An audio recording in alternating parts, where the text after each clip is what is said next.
به نام یگان آفریدگار نور و عشق، درود بر تو روح آگاه. رویا تارخ هستم از کانال ایان اسرار جهان هستی. به یوتیوب چنل من خیلی خوش اومدی.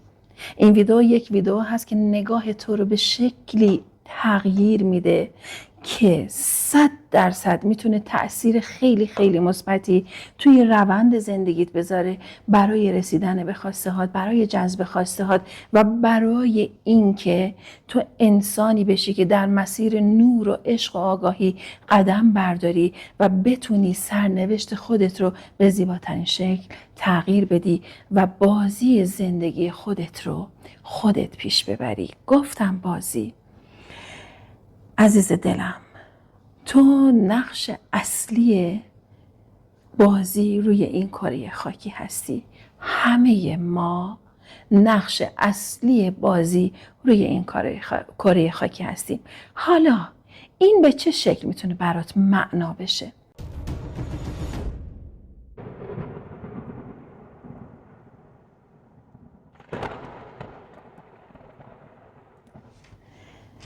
ببینید، تا حالا شده به این فکر کنید که این دنیا نکنه فقط برای شما ساخته شده؟ تا حالا شده اینجور فکر کنید که این زندگی به شکلی طراحی شده که دیگران اطراف تو هستن و نقش هایی رو دارن بازی میکنن که تو این نقش ها رو مشخص میکنی؟ من بخوام بهتون بگم، میتونم اینجوری به جرأت و به قاطعیت بگم که هر کسی، هر رفتاری و هر اتفاقی که تو زندگی شما میفته، اون بحث جبر به کنار که اون هم خودمون انتخاب کردیم که یک سری چیزها رو تجربه کنیم، اما اختیار بهمون داده شد که ما لایه‌ای از این زندگی رو انتخاب کنیم و اون نقش رو بپذیریم و بازی کنیم، که این برمیگرده به بحث اون دنیای موازی و جهانهای موازی که حالا وارد اون بحث جهانهای موازی نمیشم. الان بحث خودتونه که بازیگر اصلی این جهان خود شمایید. شما مشخص میکنی که هر انسانی چه نقشی رو توی زندگی شما داشته باشه. خب رویا، این چجوری میتونی ثابتش کنید؟ ببینید، از بعد یک قانون جذب. قانون جذب میاد به من و شما چی میگه؟ میگه شما ارتعاشت و فرکانس وجودت هر جوری که باشه، به هر شکلی که باشه، متناسب با همون افکارت میای جذب میکنی. وقتی که من باور قلبیم این باشه که دنیا دنیای فراوانیه، فراوانی سرازیر میشه توی زندگی من، اما لحظه ای که با وجود همین فکر بیام اینجوری یک دفعه بترسم، بگم خب نکنه الان فلان اتفاق مالی برای من بیفته، نکنه اصلا من توی کارم ورشکست شم، یا من مثلا این حرف رو دارم میزنم، بعد توی جمعی قرار میگیرم میگم که بازار خیلی خرابه، کار خیلی کساده، شرایط مالی همه ریخته به هم، مردم نمیتونن از پس زندگیشون بر بیان، منم نمیتونم بر بیام. خب این نوع نگاه و ارتعاش فرکانس من ناخودآگاه داره تغییر میکنه و من به عنوان یک بازیگر دارم نقش انسانی رو بازی میکنم که در ورطه شکست و نابودی هست و رو به ورشکستگی داره میره، رو به باختن داره میره. یا یه مثال دیگه براتون بزنم مربوط به روابط.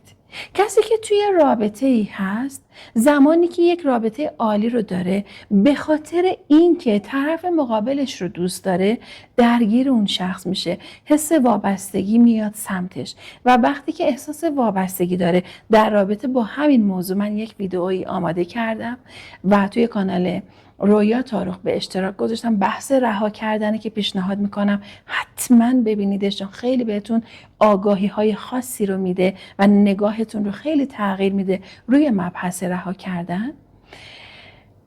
اگر منی که وابسته هستم اون حال خوبم رو در گروه شخصی ببینم، ترس غالب میشه به من.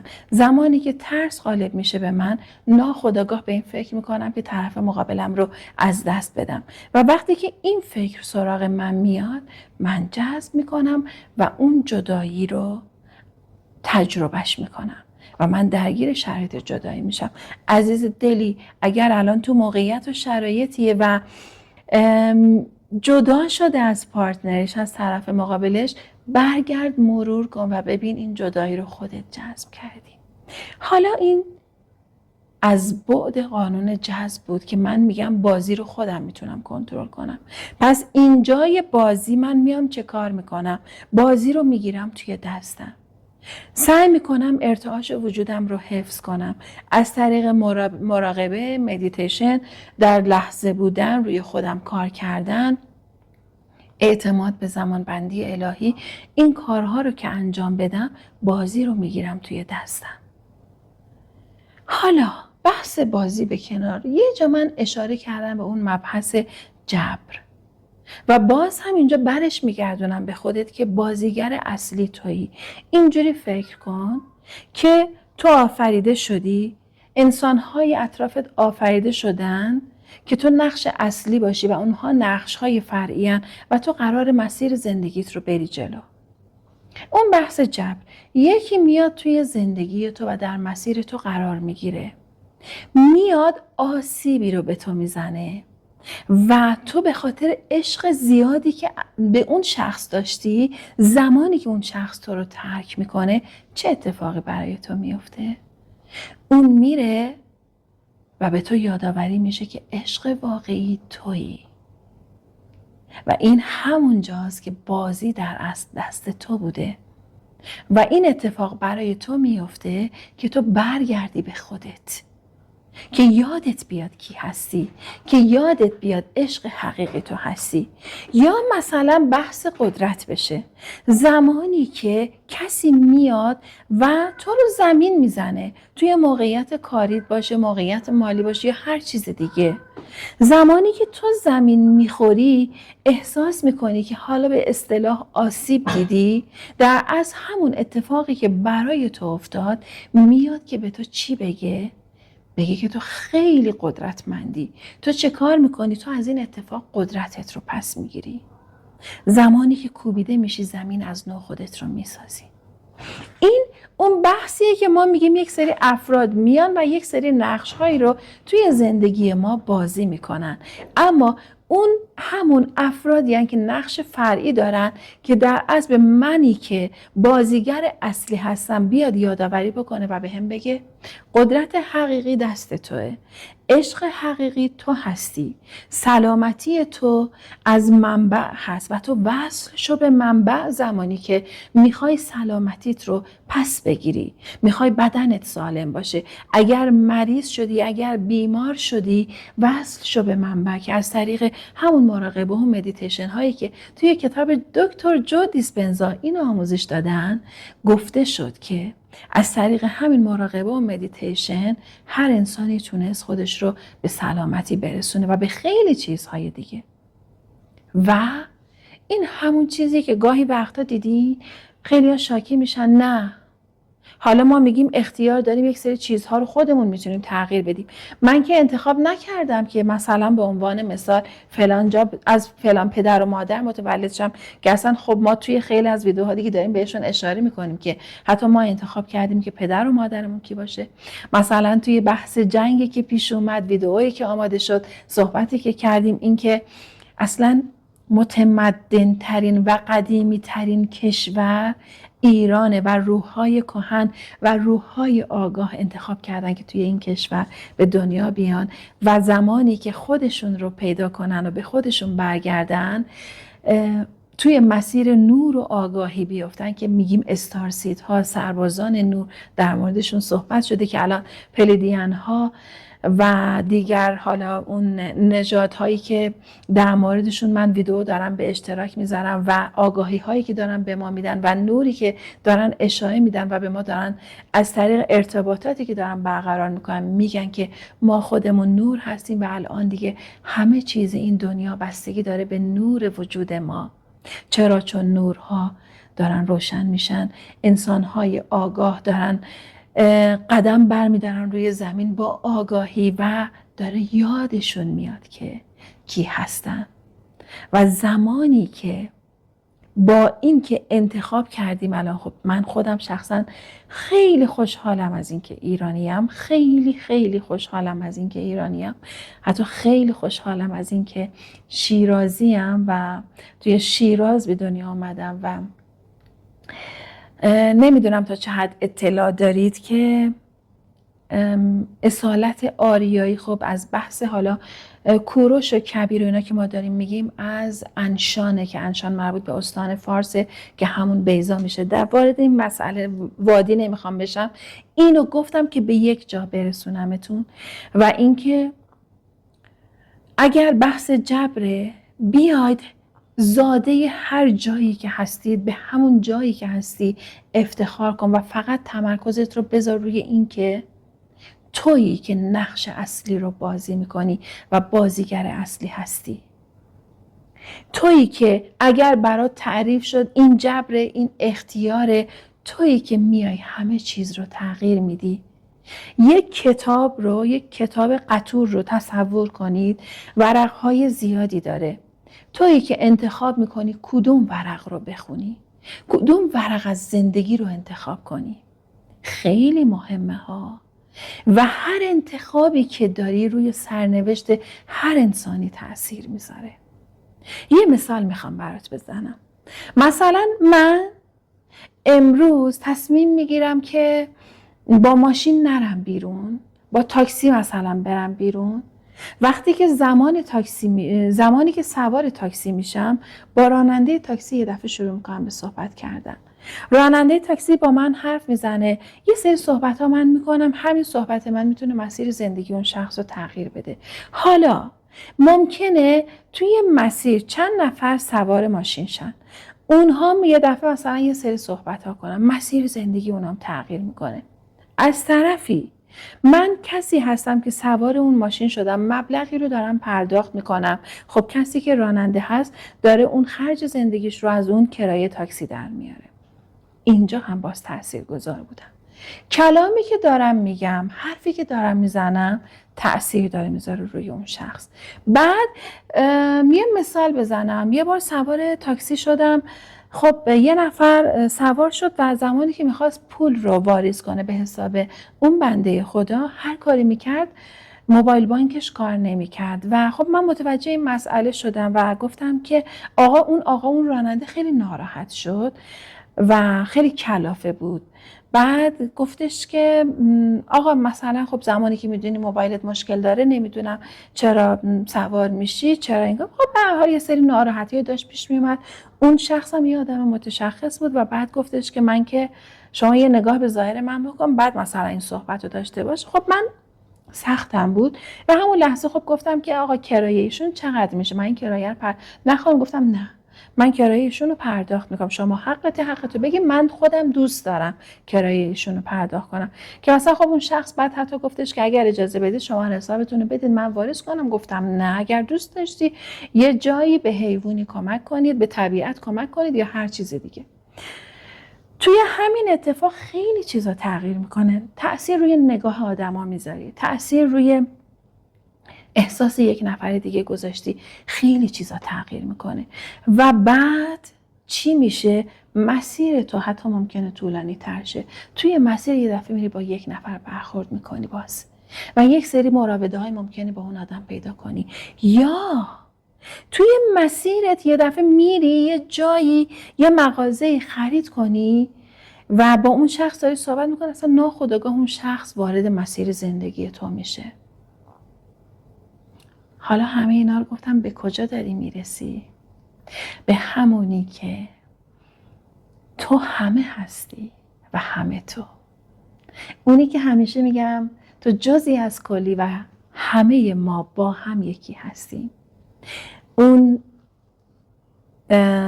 یه بار یه استوری گذاشتم چند روز پیش توی اینستا، صفحه اینستا. خب من گربه هامو دیدید دیگه، الانم نمیدونم رد شدن توی این ویدیو یا ویدیو قبلی بود، شیطونن میان یه وقتایی یه خودی نشون میدن. گفتم تصور کن که کره زمین مردمک چشم یک گربه است.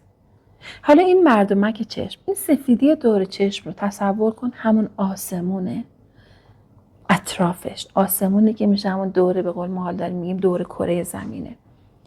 بعد اینجوری داشتم با خودم فکر میکردم با هر پلک زدن چشم گربه، خب برای ما در حد خیلی تایم کوتاهی مثل الان پلک زدن من، اما زمان برای ما اینجوریه، ممکنه زمان برای اون یک شکل دیگه باشه و دقیقا ما توی یک زمان دیگه و یک بعد دیگه این برامون تعریف شده باشه روی همون مردمک چشم گربه‌ای که داریم زندگی میکنیم. شب میشه و روز میشه و زمانی که اینجوری بخوایم تصور کنیم این اتصال دنیا رو میبینیم و میفهمیم که من متصلم به جهان هستی، من متصلم به شما، من تأثیرگذارم توی زندگی شما و وقتی که متوجه این یکی بودن بشیم اون موقع میفهمیم که همه من اومدم و من بازیگر اصلیم و الان منم که باید انتخاب کنم چجور بازی کنم. و حالا تا اینجا رسیدیم، اما تو میخوای انتخاب کنی که کل دنیا تغییر کنه، همین تو یک نفر، تویی که میتونی تأثیر بذاری روی سرنوشت همه انسان ها، تویی که میتونی تأثیر بذاری روی سرنوشت خودت، روی سرنوشت جهان هستی، روی سرنوشت حیوانات. چرا؟ همون چیزهایی که قبل گفتم، اگر توجهت رو روی همه اینا بذاری و بپذیری که بازیگر اصلی تویی، میای دیگه اون موقع انتخاب میکنی خب بازیگر اصلی منم، من دلم میخواد جهان در صلح و آرامش باشه، من رویا دلم میخواد که از حیوانات، از زمین، از همه اینا دفاع کنم، از همه اینا حمایت کنم، من دلم میخواد دنیایی داشته باشیم سرسبز، گل و بلبل و گلستان باشه، همه آدم ها با هم شاد باشن، همه آدم ها کنار هم خوشحال و خوشبخت بشن. خب حالا منی که این چیزها رو میخوام باید چه کار کنم؟ محبت میکنم به حیوانات، محبت میکنم به انسانها، دنبال انتقام گرفتن نیستم، آدمها رو میبخشم، هر کسی با هر رفتاری، با هر نگاهی همه رو میبخشم و میدونم از این من یک من دیگه‌ای داره متولد میشه و هر بار که من تولد دوباره‌ای داشته باشم توی همین زندگی، میتونم توی بعدهای مختلف دنیا رو برای خودم و برای دیگران تغییر بدم. پس سعی میکنم که نقشم رو قشنگ بازی کنم. عزیز دلم، حالا تو به من بگو، آیا تا به حال از این بعد نگاه کرده بودی به زندگی؟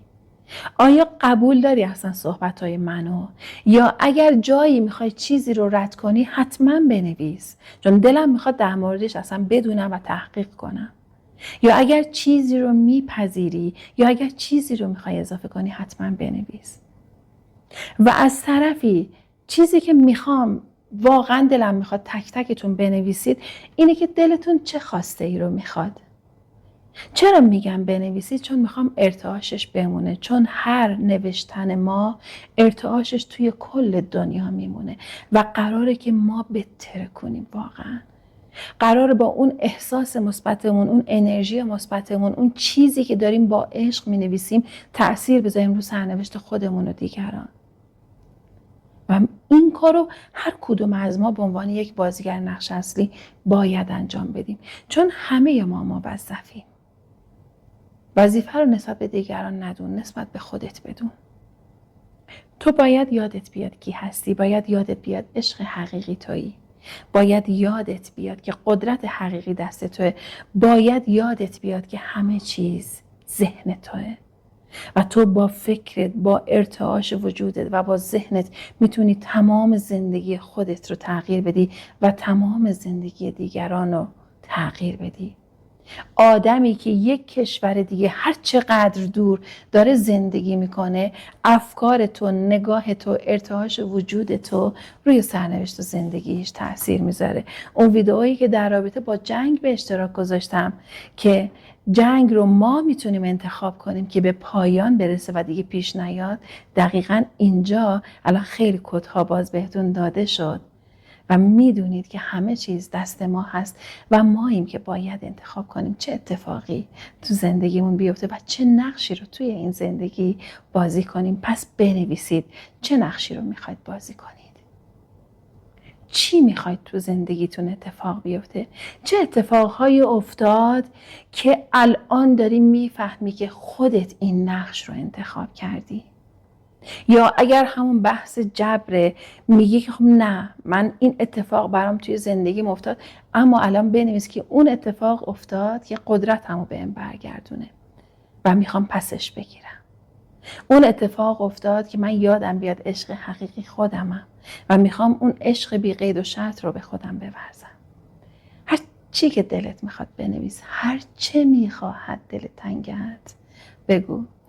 عزیزای دلم، سعی میکنم ویدیوهایی که مربوط به انرژی ها باشه، به اسرار جهان هستی باشه، حتما آماده کنم باهاتون به اشتراک بذارم. اگر موضوع خاصی، ویدئوی خاصی دوست دارید که آماده شه باهاتون به اشتراک گذاشته بشه، حتما برام بنویسید. در نهایت بهتون میگم که شما خیلی ارزشمندید و من خیلی دوستتون دارم. مراقب خودتون و مراقب انرژی های ارزشمندتون باشید. یا حق، خدا نگهدار.